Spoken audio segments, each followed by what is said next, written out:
All right, here we are. It is another episode of Let There Be Talk. Thank you for joining me.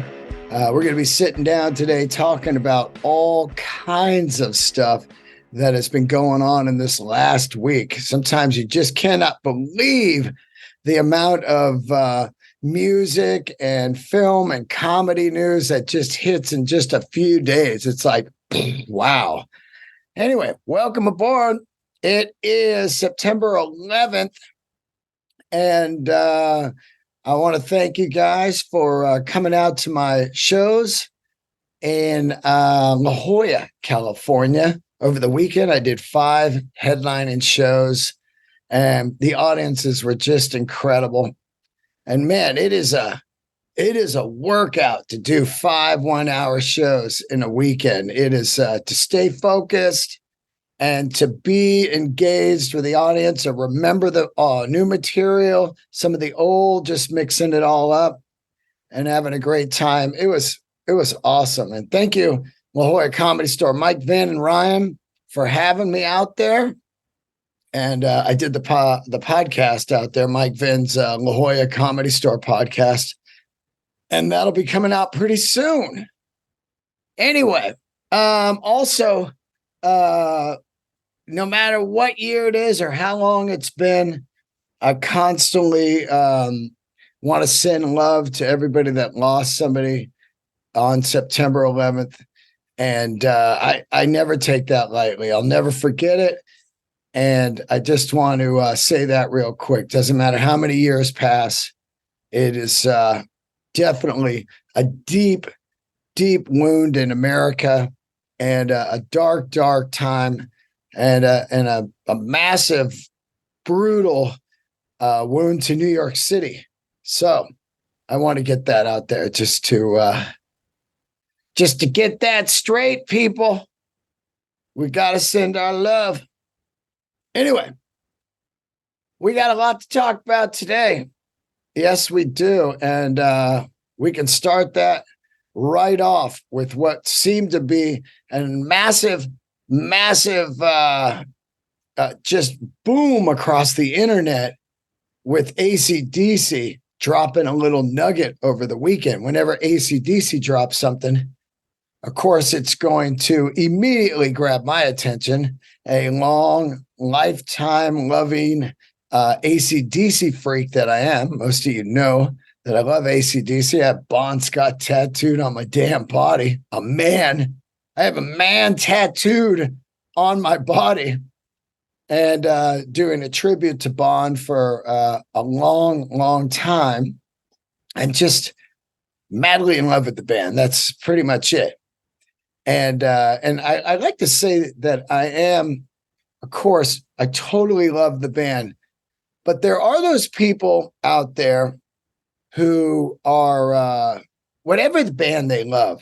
And we're going to talk about a few of them on this episode, one being AC/DC, the other being the Rolling Stones. There are the fans, then there are the crazies.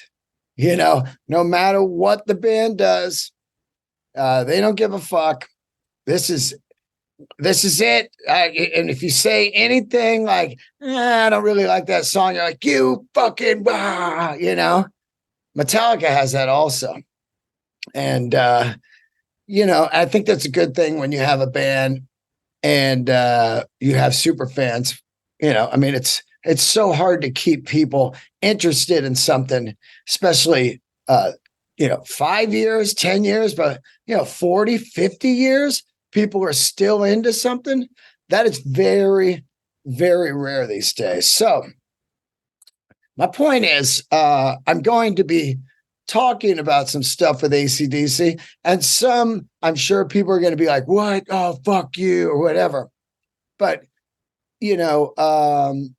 I've said it many times. I love this band. I love Metallica. I love the Stones. There's bands that I just absolutely love. And there's parts of it that I don't love. And I'll be honest about it. But I still love the band, AC/DC. I don't like the Fly on the Wall record. And that's just the honest truth. Metallica, I don't like the Load and Reload records, but I love Saying Anger. And people hate Saying Anger. And I love Saying Anger. And on this week of the 20th anniversary of it. And anytime I can, I love to just fucking pop in and go, Saying Anger is great on their Instagram or their Twitter. And just watch the dummies. Oh, fuck you. That fucking record sucks. Anyway, so unless you were sleeping under a rock, there's no way that you did not hear this little snippet of AC/DC. And they drop I don't know, maybe it was a 35-second, 40-second recording of them rehearsing If You Want Blood, You Got It. And then immediately on the bottom of it, it said, the boys have been rehearsing, getting ready for PowerTrip. And Cliff Williams has come out of retirement, and drummer Matt Luge will be on the kit. And look, I've been in the around the music biz, and I've of course been an AC/DC fan, like I said, a zillion years. I was like, who? Now, I had talked about it last week that there were rumblings that Phil was not going to be able to do the show. And in classic AC/DC form, they do not tell you anything.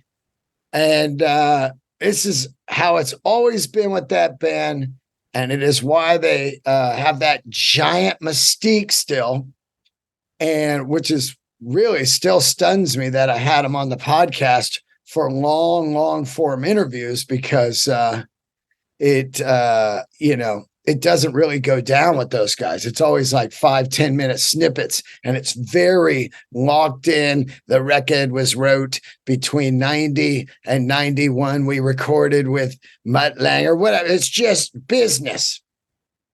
Still to this day, you rarely know anything about Angus. I know personally, not for a fact, but it has to be a fact that he is a billionaire. There's just no way. They've made so much money. You don't hear about that. Rarely do you hear about, he's married, but you don't hear really anything. It doesn't look like he drives. He doesn't have any flashy cars on Instagram. He doesn't show off his multiple houses. I did see a house that he had built a few years ago, which is pretty interesting. You could Google that. Anyway, so that's the classic form. You're looking at it and you're going, like, wait a minute. What are they even talking about? Who's Matt Luge? And then some people were like, Cliff Williams out of retirement. And like people were stunned on that. And yeah, I mean, Cliff retired.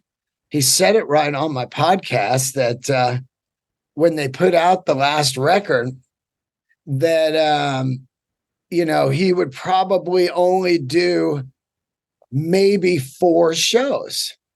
Maybe, he said. It was interesting. He was dead honest. I said, do you see yourself touring with AC/DC? Of course, COVID had happened and all of that. But he just said, no. And I was stunned that it didn't get more press than it did. It got a little bit of press, but it was funny that, I mean, right there, he's, Cliff is pretty old. Let me look it up real quick here. I think he is the oldest in the band, Cliff Williams. Let's see here. And then, we're sitting there going like, well, what happened? He's 73. Okay. So yeah, he's pretty old. Not Mick Jagger old, of course, and not the Stones old, but also the Stones aren't playing at 120 dB, full tilt, screaming rock. They are a rock band, but they are not, they don't have background singers. They don't have keyboards. They don't have horns. They are just playing screaming rock. And it is very difficult to play insane loud rock as you get older. And the endurance and the beating that it does on your brain, and of course your hearing, but hopefully you're wearing earplugs and stuff. But people were like, Cliff Williams retired. What? Yeah, he had retired. I'm sure he's been in the band since Power Age, a zillion years. Angus still has that kind of wiry fire. I'm sure Angus really doesn't have any hobbies other than playing in AC/DC is his life. And that is his full-on Call of Duty. So right away, millions and millions of comments. And of course, I had questions too. And then I remember this is an interesting call I got about, not a call, it was a text about a month ago. And it was from Brad Wilk, who's a good friend of mine. And I have yet to been able to get him on the phone. And I don't know if they made him sign an NDA or what, but I was texting with Brad, said, hey, do you want to get some tacos? And he said, I'll have to get back to you next week. I'm headed to the UK for an interesting audition. And I was like, with who? And he's like, I can't say. Now, I just fucking forgot about that. But when this announcement happened, I started thinking, wait a minute. That had to be it. I mean, he has not called me and I don't know what happened. But I'm sure he had to sign an NDA. I did when I heard the new record. I told that story a long time ago. I went in, they made me sign these papers if I said anything. And for, over a year, people are like, nope, no AC/DC, they're done. There's no record, blah, blah, blah. And meanwhile, I'm sitting there going, fuck, I heard the record right in the office at Sony. This is crazy, Anyway, so then, of course, when they make the announcement, people are like, what? No, Phil Rudd. Now, what we do know is Phil Rudd was able to go to Canada to do the record. Now, I will tell you this right now. Canada is the most strict country to get into on the planet.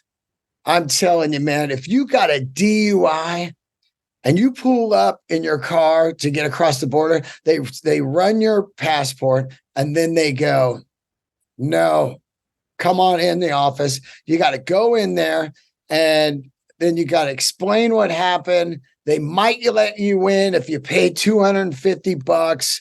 It's a brutal process. I remember there was a sound man on a tour I was on. He got arrested for weed years ago. He could never go into Canada. Same with Joey Diaz.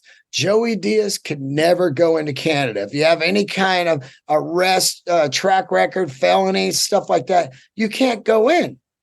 So a lot of people are saying it's probably because of his legal problems in the in his New Zealand, that thing with the attempted kidnapping and to hire someone to murder back when he was tweaking. Wild, man, that press hit. And, a lot of people think it's from that. Now, I thought about it for a minute and I was like, I don't know if it's that, because you can get into the U.S. pretty easy. I mean, if you talk to any Republicans, they'll say, they let anyone in, man. Doesn't fucking matter. But the honest truth is they do let you in.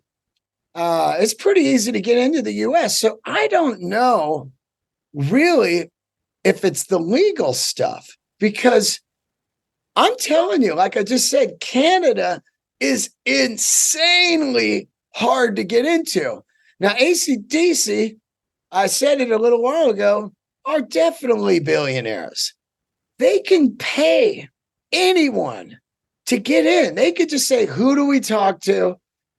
Here's $100,000. Here's some lawyers. Let's get this in here. So I don't know if it's that legal thing. I really am not. I'm not too sure on that.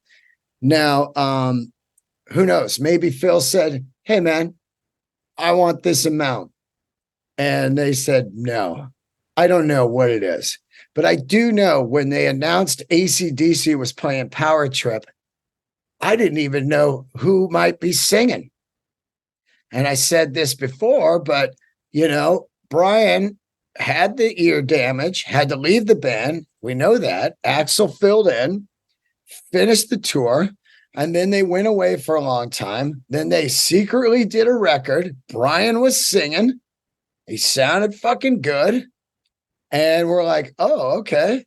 Once the COVID stuff maybe is all taken care of, they can go out and tour.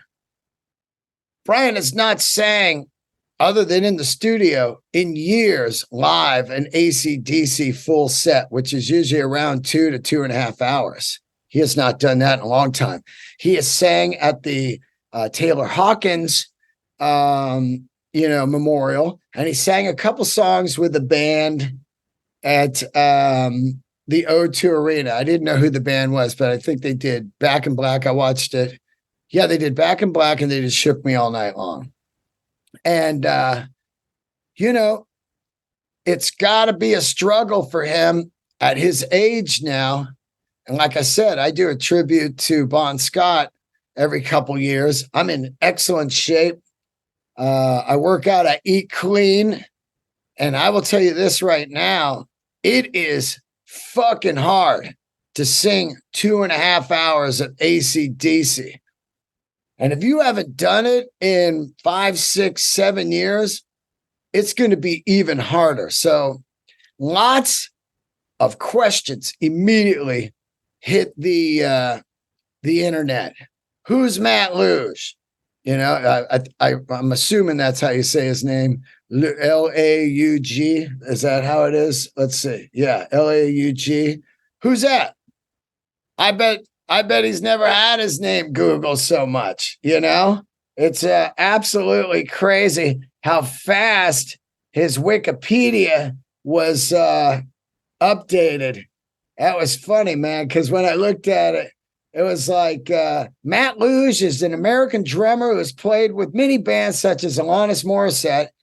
He played on Jagged Little Pill, and then Taylor Hawkins joined the band. So he was, I guess, kind of a studio guy. Alice Cooper / Snake Pit. He's 55, a couple years younger than me, from South Carolina, and moved to LA, did the Jagged Little Pill record in 95. Played in a reformed Autograph. Remember them? Turn up the radio. Autograph, the band that did the Van Halen 1984 tour, and said they would get a giant bonus if they could make it through the tour, because most bands get booed off. They got lucky. They got a big hit and made it all the way through the tour and got the bonus. He's also a drummer with Mike Campbell's Dirty Knobs. I've seen Mike Campbell's Dirty Knobs. I do not remember the drummer. And, but I can see why, because I go see, if I go see Mike Campbell, I'm just looking at the guitars the whole time, usually like, oh, what guitar is he playing now?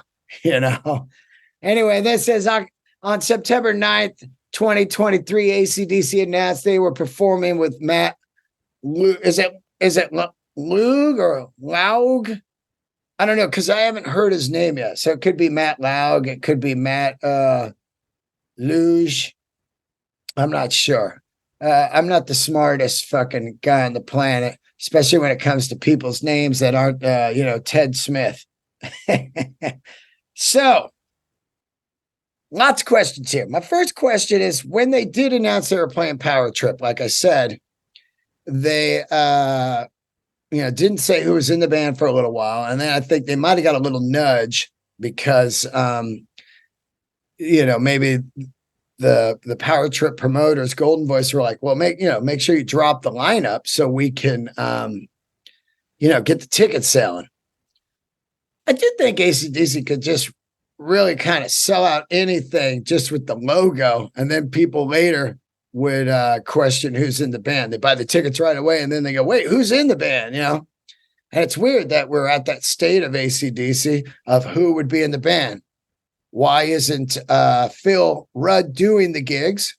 Why isn't Simon Wright back in? A lot of people did some internet, sniffing around, saw that that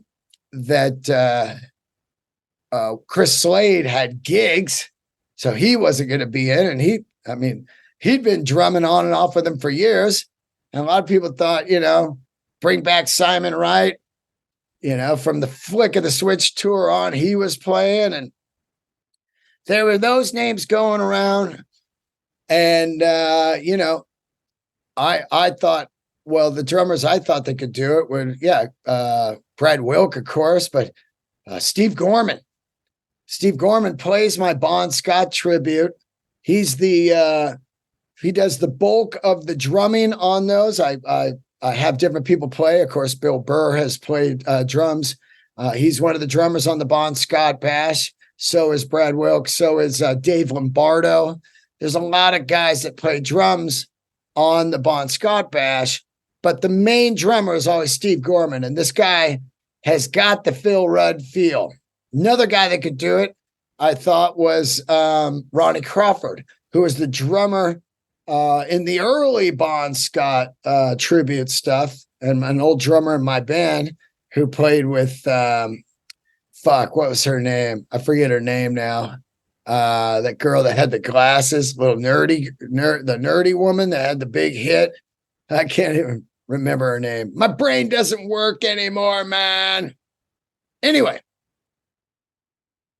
my point is, they didn't really say who was in the band, and then they kind of dropped it, and it showed Phil, Stevie, Brian, Angus, Cliff. And you're going, wow, okay, cool. This is fucking, man, we get to see Phil Rudd again. This is going to be great.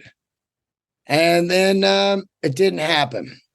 So all kinds of internet comments. It just goes to show you, doesn't matter how big of a band you are, how much people love you, you're going to get the fucking wrath.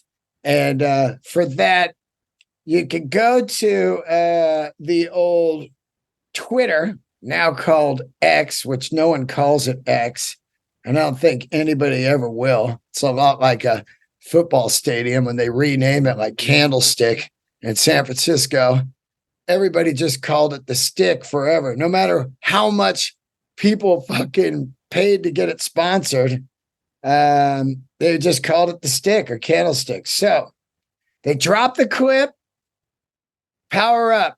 Listen to rehearsals of the boys powering up with Cliff Williams, who's coming out of retirement for the festival, and Matt Logue on drums. And then so I clicked on it. Of course, I listened to it, and so many people they get it so wrong when they think they know shit about music business or bands or everything. They're just so wrong. And then there's other people that, are just, I don't know. So first comment, needs more wash on that hi-hat, too tight. And more treble and gain on the main guitar. Well, do you think that the average AC/DC fan, the person who just loves AC/DC rock and roll, do you think I'm a fucking crazy fan? And I didn't go, hi-hat sounds a little wild. What the fuck? Insane. Now, I never cared for Chris Slade's drumming in AC/DC. I loved him in The Firm. Chris Slade is a fantastic drummer. And I have said this for 12 fucking years on this podcast. And this is not a diss on Chris Slade. Absolutely not. There's dudes, when they change drummers, the band completely changes to somebody. You can just feel it. You're just rocking, and you're in your mind, you're like, something's different here. A lot of people don't know. They're just fired up. They're drinking beers, smoking some fucking reefer. Here comes have a drink on me. They're like, yeah. They're not going, Chris Slade, he's pushing it a little too much, He's kind of ahead of the beat. They're not doing that. But Chris Slade was not my favorite. in the band. And Simon Wright was so long ago that I couldn't even tell you what it was, you know? But to put those comments up is funny. But man, people are kind of angry, you know? And this is these type of people. They've been around for a long time. No Cliff, no Cliff Burton, no Metallica, no Bon Scott, no AC/DC. These bands are numb to it. They're still doing arenas. They've heard it for years. They don't even, it goes in one ear, out that. They don't even fucking hear that. You know what they hear? Cha-ching, cha-ching, cha-ching. That's what they hear. That's the sound of fucking ticket sales. That is what they hear. They hear that, and then they hear their guitar down, and then they hear massive, massive roars of applause and love. They do not hear any of your bullshit. I'm telling you right now, at fucking 67 years old, they do not hear shit from you. Without Phil, it's not AC/DC. I know he'd play great. He was playing at home, and I saw him, and I listened to him. I don't think this was decided by him. I think the band kicked him out. Phil is my friend, and I know him good. I love that one. Oh, my God. Like I said, I don't think it's the legal stuff either. So let's see here. It is amazing, these comments. They really blow my mind on here. Of course, you get the bottom of the barrel on Twitter. Absolutely the bottom. Now, a lot of people are thinking a tour is going to be announced. And I don't think so. Let's see here. Where is Phil? Everybody. Phil. Love that you're including If You Want Blood and mixing up the set list. Hasn't seen the set list at all. This comment. Hasn't seen the set list at all. One song, If You Want Blood. Doesn't even know if it's in the set list. Could just be jamming it. Could just be trying a bunch of different songs. No idea of the set list. I guarantee there's not going to be a bunch of deep tracks in it. There's no way. Let's see. I'm absolutely gutted that Phil is not there. I thought we were going to get a proper chance to see the boys together one last time. I'm gutted. Doesn't even close to expressing my disappointment, actually. Excellent. Thank you, AC/DC. Love you guys. Please record and release the festival. Without Phil, it's not AC/DC. This is bullshit. I want my money back. I bought tickets. I'm coming from Oklahoma. Can we please get a farewell tour announcement? No Phil, no AC/DC. It fucking sounds awesome, but no Phil. Sounds dreary, fellas. Would love to hear Brian sing Jailbreak. That is all. It goes on and on and on. And that is, of course, the world of the internet that we live in. And, a lot of people are asking me if I'm going to go to PowerTrip. I've been saying I want to go to PowerTrip. I'm not quite sure. These days, I want to do stand-up comedy before anything. So if I'm booked to do some stand-up comedy, I will skip any concert these days, any of them. There's only a few bands that I go to see these days because I know it's going to be so insane. It would be like Tool, Metallica. It would be Dead & Co., who aren't playing anymore. It would be the Mars Volta, which I'm going to see. It would be Mastodon. It would be Rival Sons. It would be Marcus King. It would be Sade if she ever played again. It would be Nick Cave, who I'm going to see. Stuff that's really rare to see and kind of outside the box. They're going to do super different set lists. They're going to barely play all year, other than Metallica, who's been touring like crazy. But I love seeing them no matter what, because it's a lot like AC/DC. They just come out every year and kill. And it's a great, great thing. So I do not know if I will see AC/DC. That's coming from me, a super fan. And, it was supposed to be, what was it? AC/DC and Ozzy. Now Ozzy's off, right? And it's AC/DC and Judas Priest. Is that right? I forget the lineup because it's, what is it? Iron Maiden. Let me look real quick because it's been so long since that announcement. I can't really remember. PowerTrip, motherfuckers. I do want to go all 3 nights, but I don't want to miss doing comedy. That's just the truth, man. I just love doing stand-up. Okay, here it is. Where's the fucking lineup? Of course, GNR's on. So yeah, first day is GNR Iron Maiden, second day AC/DC Priest, then Metallica and Tool. If I'm going and I have to pick one day, it's going to be Metallica and Tool. I think that those are 2 bands that are firing at the top of their fucking game right now. Tool is just unreal. Every time you see them, I just cannot believe how good this band is. It is unreal how original they are, how incredible live sounding they are. And then Metallica, just right now on that tour, just blistering it. So that is my thoughts on the AC/DC stuff. Now, if AC/DC reached out to me and said, come out, we got full backstage for you, maybe interview the boys or whatever, some kind of thing, I would be there in 1 fucking minute. But not really sure, because the last time I saw AC/DC was the 2 weeks before Brian left the band, and it was in Vegas at the MGM Arena, which, by the way, I'm getting ready to do with Bill Burr for the Formula One. We're going to be doing comedy in Vegas for the Formula One weekend. So if you're out in Vegas, get a ticket to the MGM Arena.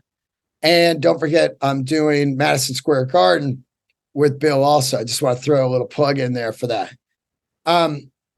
Anyway, the last time I saw AC/DC was 2 weeks before Brian was out at the MGM, and he sounded fucking great.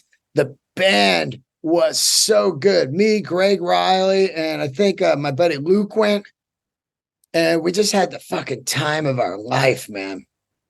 It was just incredible. So that is my thoughts on AC/DC. I do not think they will do a massive tour.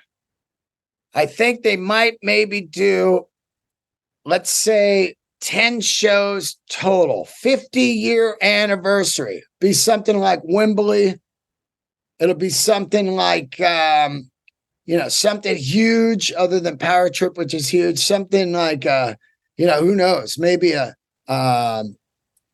giant Hyde Park concert, a closing goodbye in Australia. I'm not sure, but there's no way they're going to do a full tour. I just don't think that unless they're going to replace Cliff and Brian can actually sing a lot of gigs, I don't think they're going to do a giant. I know they got to do something for 50-year anniversary.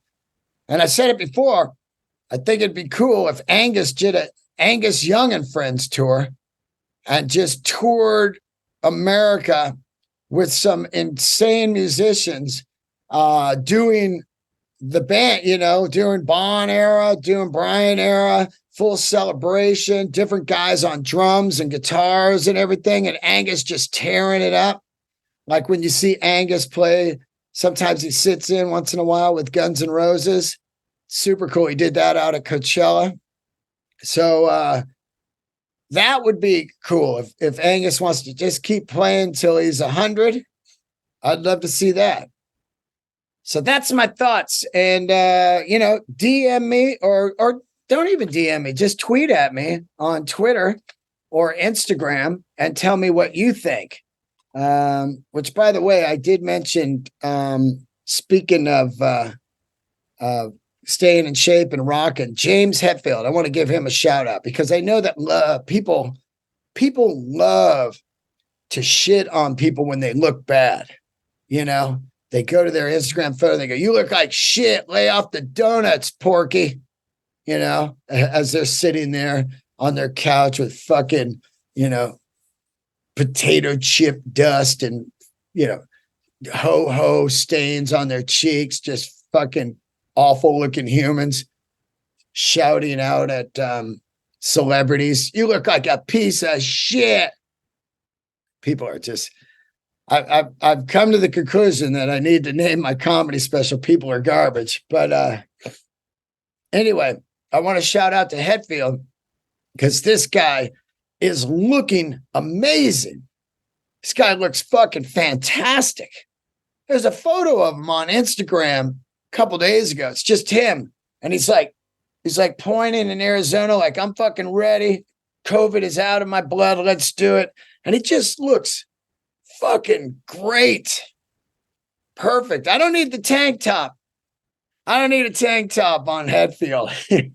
Tank top. I am not a tank top guy. Tank tops are fucking, they're gross, man.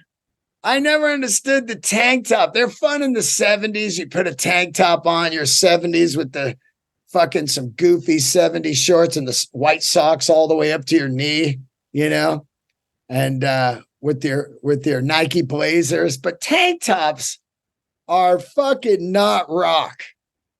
I will say that. But man, does he look good. Let's pour one out, man. Let's give a shout out. We lost Jimmy Buffett and Gary Wright last week. I was never a Jimmy Buffett fan, but I didn't hate him or anything. I respected what he built. The guy, you know, he had like Pina Colada song and sold out, you know, sheds every year. He had like his parrot heads. And, you know, about like the Dead, the same people would go see him all over.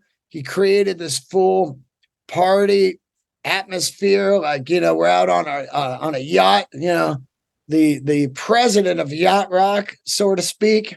I was never a fan of the music, but he was, you know, solid human. You could tell, having a great time all the time, giving his fans everything. And he lost his life way too fucking young. Way too young. We did lose Gary Wright the same week, and man, do I love this fucking guy. Talk about an underrated guy. Gary Wright, Dream Weaver, is played on the radio every day. Every day, Dream Weaver is on the radio. And his other song, Love Is Alive,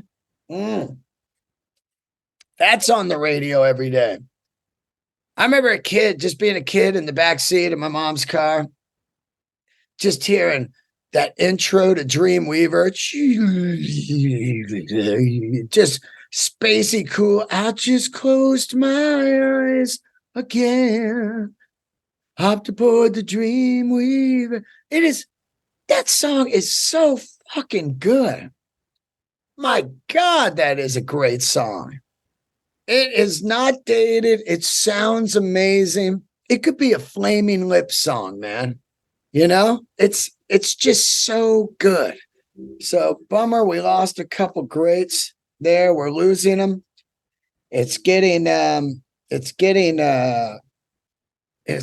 time in our lives where the big stars they're getting old, man, and people are getting taken out by shit, man. It just seems like in the age of science, we should be able to get rid of all of these fucking diseases, but no, they're still out there lurking. Alzheimer's, Parkinson's, cancer, any kind of cancer, ass, throat, fucking brain cancer, all of it. It's just rampant out there, man. And it's fucking awful, scary. That's another reason I go full minimalist. Just going to wake up each day and enjoy it. I'll tell you who is still around. Fucking Mick Jagger and the Stones. I told you I did have some things to talk about with the Stones. They dropped a new song this week, Angry. And I enjoy when I do Instagram Live and people want my thoughts on what I think of things. And I have often, most of my life in the last 15 years have said, promote what's great, not what you hate. I firmly believe in that. I think that life is way too hard and it's way too easy to shit on people, way too easy. And, let's just promote what we do like about someone. So people always ask me, what do you think of this? Because I know they want to try to get some negative response from me. People love the negativity. The entire internet seems to be fueled by negativity. They love it. They love to trash. They love to hear trash. They love to spread drama and rumors. They love to get your thoughts and then go to the other person and you go, you know what Dean Del Rey said about you? He said that your fucking song or your comedy or your movie or your painting sucks. I asked him on his Instagram Live and he said, no. There's a lot of stuff I don't like. If somebody asks me, I'm honest. That's not for me. It's been common fact, recorded millions of times on here that I'm not a fan of Fish. And that's fine. I like Trey. Trey's a great player. I saw him in Fare Thee Well. But people will ask you over and over, you like Ween? You like Fish? You like Clutch? How come you don't like Ween? How come you don't like Fish? And I don't think you really need to you don't need to explain yourself why you don't like something because dude, when I was young, my mom put some broccoli up on the plate on the table there. I took a bite and I was like, I don't fucking like this. And, she didn't each day try to put broccoli on my plate again. Here's broccoli. I told you I don't like broccoli. Why don't you like broccoli? I don't know. I put it in my mouth. It's not for me. It tastes like shit to me. I love broccoli. You should like broccoli. No, I don't like broccoli. It's nuts. So the new Rolling Stones song came out, Angry. They go, what do you think? And I didn't care for it. I thought that it was, I respect that they are going for kind of a modern songwriting vibe. I'm not even quite sure if the Stones wrote it because I haven't seen the song credits yet. I don't know if there's an outside writer or if, I do know that Jagger likes to stay current. I'm surprised that Jagger never put a kind of a hip hop song on a Stones record because he does like to gather flavors and incorporate it into the Stones, starting all the way back to the beginning of the Stones with blues. And that is the, ground floor of the Rolling Stones. So I am super fucking amazed and in awe of the Stones. At 80 years old, they've got a new record coming out, Jagger being 80, Keith coming up on 80. We got 2 original members left. Ron Wood's there.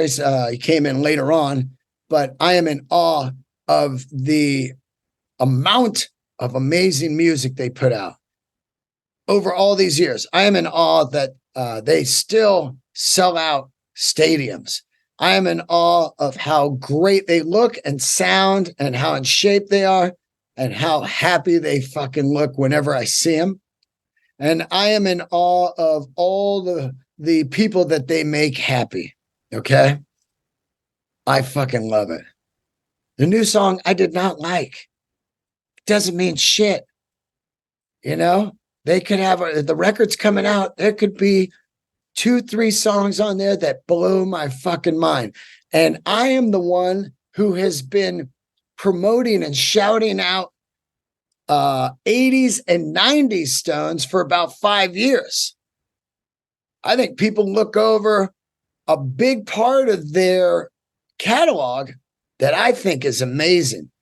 And it's hard to even look at that music as amazing to a lot of people because we're looking at stuff like Sticky Fingers, Some Girls, Exile on Main Street, Tattoo You, Black and Blue, It's Only Rock and Roll. These records are fucking nuts. I get it. But the 80s and 90s Stones, I think, are some incredible, incredible records that not a lot of people talk about. And so I thought I'd put together a list because I think, personally, I think the Stones could do one night with just the 80s and 90s Stones songs and blow your fucking mind. Any of these songs I'm going to read, if it was a Foo Fighters song, or if it was a, let's say, any new band right now, a Marcus King song or a Neil Francis song, I think people would be losing their minds like, holy shit, have you heard this fucking song by Neil Francis? Under Cover of the Night.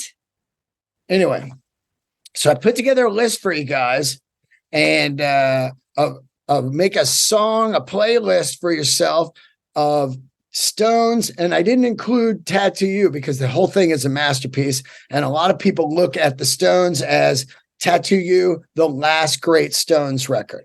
That is what a lot of people say, and so I didn't include that. It's one of my top 4 Stones records ever.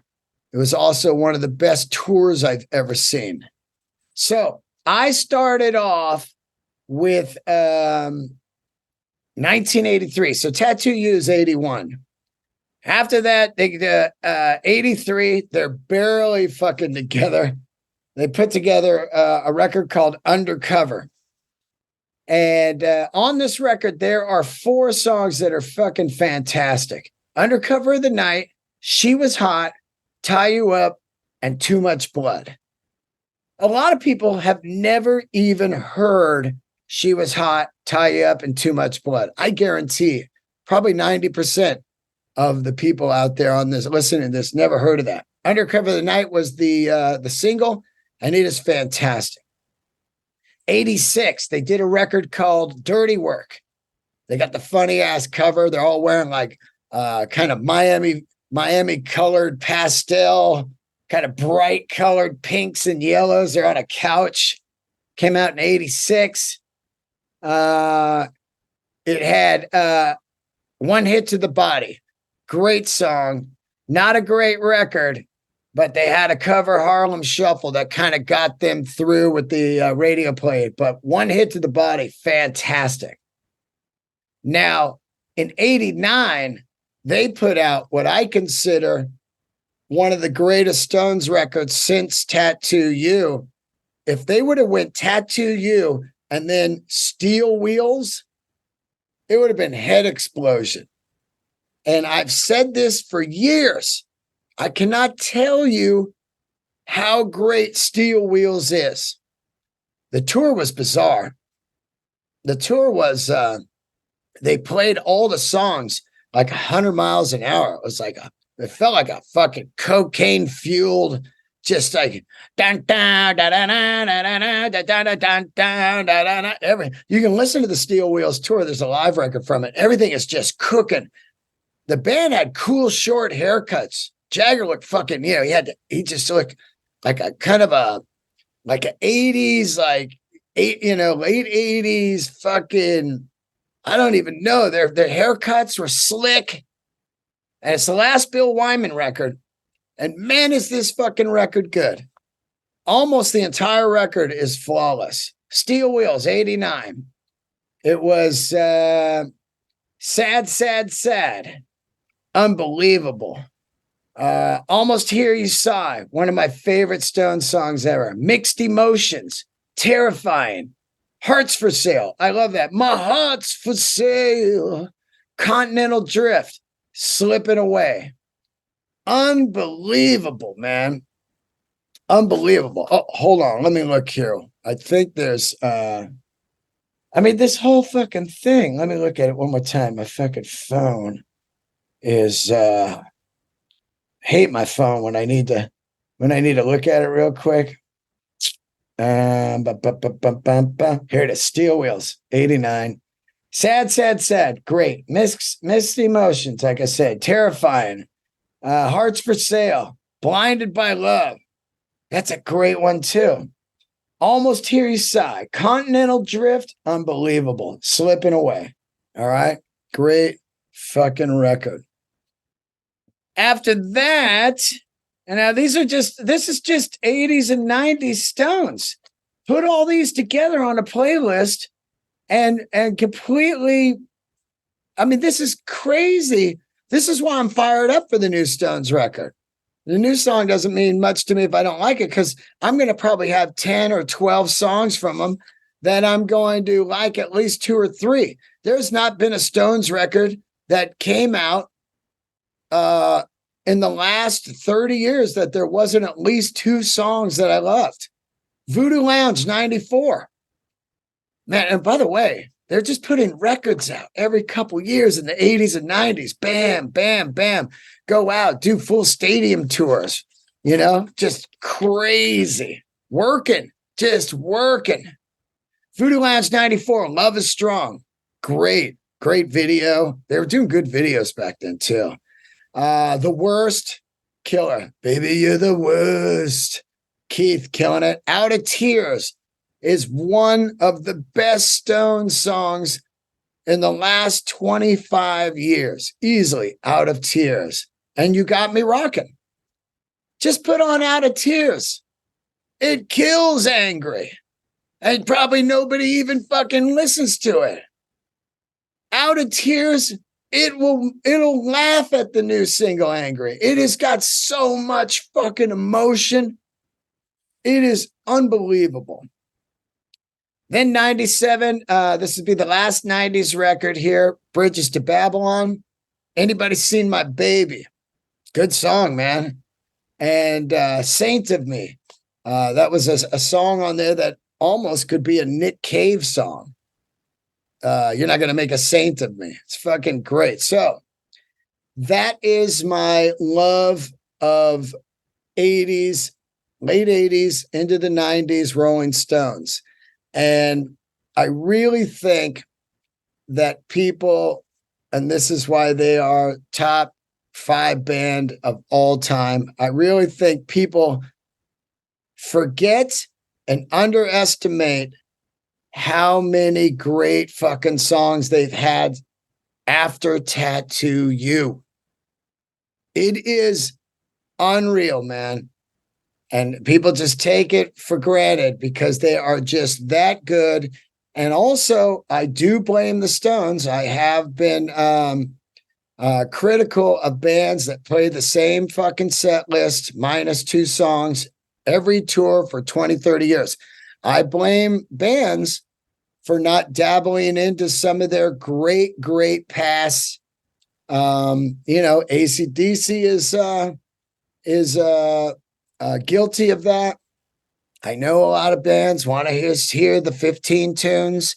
Metallica's doing something genius right now where they're just doing 2 set lists, all the different records, a lot of different stuff. You know, Metallica playing fucking Dirty Window off Saint Anger. They know people hate it. They say it. Here's one off your favorite record, Saint Anger. Ha ha ha. And then they play Dirty Window and it fucking blows your mind. Anyway, do yourself a favor. Go back. I should have said right before I announced all the songs to get a pen out. That way you don't DM me and go, what was the one song you were talking about? Because, people. But do yourself a favor. Write down those tunes. Make yourself a playlist. Let me know what you think. All right. Once again, tour dates, deandelray.com. I'm going to be in Utah at Boxcar Comedy coming up in 2 weeks, headline of 4 shows. I'm going to be at the Funny Pages in Colorado Springs, 4 shows. I think it's 4 shows, maybe 2 shows. I can't remember. DeanDelRay.com. And there is merchandise on my website.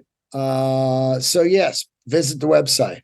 And also I want to give a shout out to the new Patreoners. If you are not a Patreon, join. There's over 140 or so bonus episodes. And I also do some Zooming. New Patreoners right now are Jeff Howe, John Thompson, and Tony Ski. Thank you so much for joining up. And I also want to give a shout out to all of the Patreoners that have been there new or a long time. It's just amazing to me, and I cannot thank you enough. And the people that have been there and then had to leave, I get it. It's a difficult time, and I just thank you all for supporting this. I'm doing the Grail now again, which, by the way, if you didn't hear the new Grail, the guest is Tay Herrera, master motorcycle engraver. That came out on Friday. It's on YouTube and iTunes. Subscribe, leave a review, tell friends. He did a lot of the greatest engravings on all the West Coast chopper projects. So great guest. Okay. Couple more things to talk about, and then we'll get out of here. I want to, I hope that Bruce Springsteen feels better. He, speaking of set list, he rolled into Jersey before he had to cancel a bunch of shows. He's got some stomach issues, some ulcers, which is fucking rough. And I want to wish that guy all the best. Springsteen went into Jersey, sold out 3 nights, stadium, and he'd been critiqued all this tour for not changing set lists and stuff. And he rolled in there and played one night 8 songs off Born to Run. Now that's what I'm fucking talking about. I want to see some kind of surprise like that. Went in there, just played deep cuts, man. He was rocking that stadium. 8 songs off of Born to Run. I would lose my mind. You know? Born to Run. Straight up masterpiece. Meeting Across the River. I think that was the only one he didn't play. Or maybe he did. I can't remember. Jungle, man. Just destroying 3 nights in his hometown of New Jersey. So get well, my man. And I'm hoping to see him December 4th or the 6th in LA. That is somebody I will definitely go see. And I hope that he turns it up for LA. A lot of bands, when they come into town, LA, I know Dead & Co. does it. They come into LA, boy, they just they play crazy set lists. They go for it. It's wild. So, and I guess that's really kind of about, oh no. We can't miss this. Big thing happened over the weekend. New York City honored the Beastie Boys with their own Beastie Boys Square, which is on the corner of Ludlow and Rivington in the Lower East Side, the exact corner where the Paul's Boutique album cover was taken. Gave these guys, it was beautiful, man. They did the countdown, they slid off this cover, and there it was, Beastie Boys Square. And Ad Rock said the funniest thing. He goes, I walk around New York and I see street names. I never think about, how they were named or what they were named after. And he goes, I could just see like 30 years from now, some kids walking around like, what the fuck's a Beastie Boys Square? It was funny. That guy's always been funny as shit, Ad Rock. Of course, Mike Diamond, Mike D, Ad Rock were there. Long live MCA. Beautiful. Those guys are 100% New York City, and they are damn legends. And this, on the 50-year anniversary of hip hop, it couldn't be cooler. And then from what I read, there were people that were really fucking grinding to get this done. And it's just fantastic to see all the people that showed up on the hot, humid day celebrating one of the greatest hip hop groups of all fucking time. I gave Paul's Boutique number 2 out of the top 10 for me. And I did say that between Public Enemy, Fear of the Black Planet, and Paul's Boutique, they do rotate up and down 1 and 2. And they really could be both number one to me. Paul's Boutique has fueled me for years, putting it on, getting ready for shows, putting it on, driving down the road.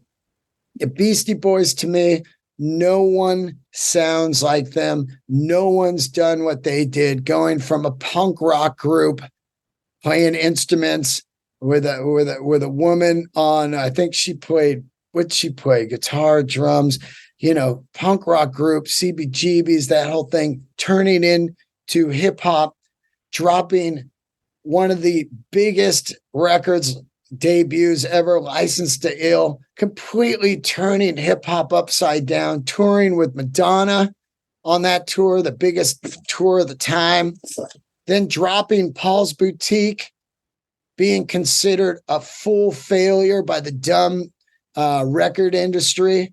It failed. It's a flop.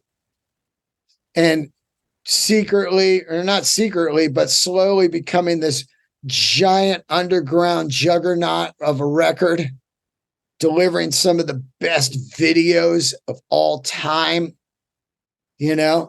then putting out after that, just the masterpiece, Check Your Head, dominating MTV.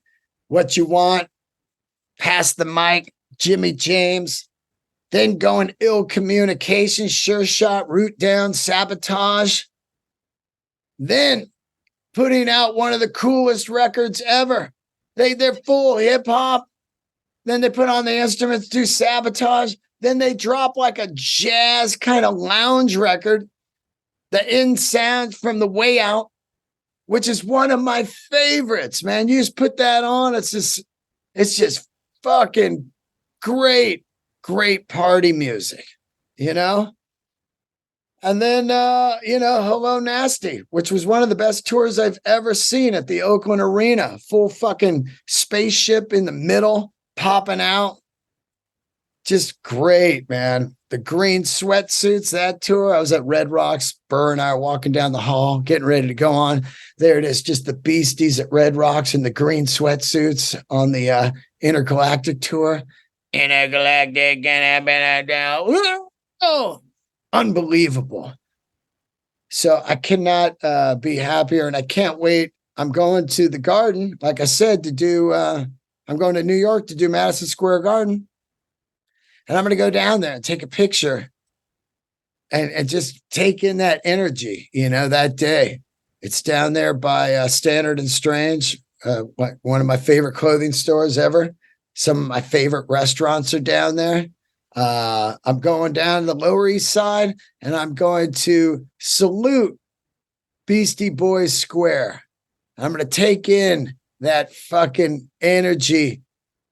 And just, if I can just capture a little of it, the day that whoever shot that Paul's Boutique album cover, take in some Glennie Friedman love, some Beasties. Oh, man. So hats off to those guys. Long live MCA, and the Beastie Boys will always be deep in my heart. I love you guys. Thank you for tuning in, and I hope to see you at some of the live shows. DeanDelRey.com, all the tour dates. And once again, thank you for joining the Patreon. I really appreciate it. Keep the candles lit, my friends, and stay positive. And thank you.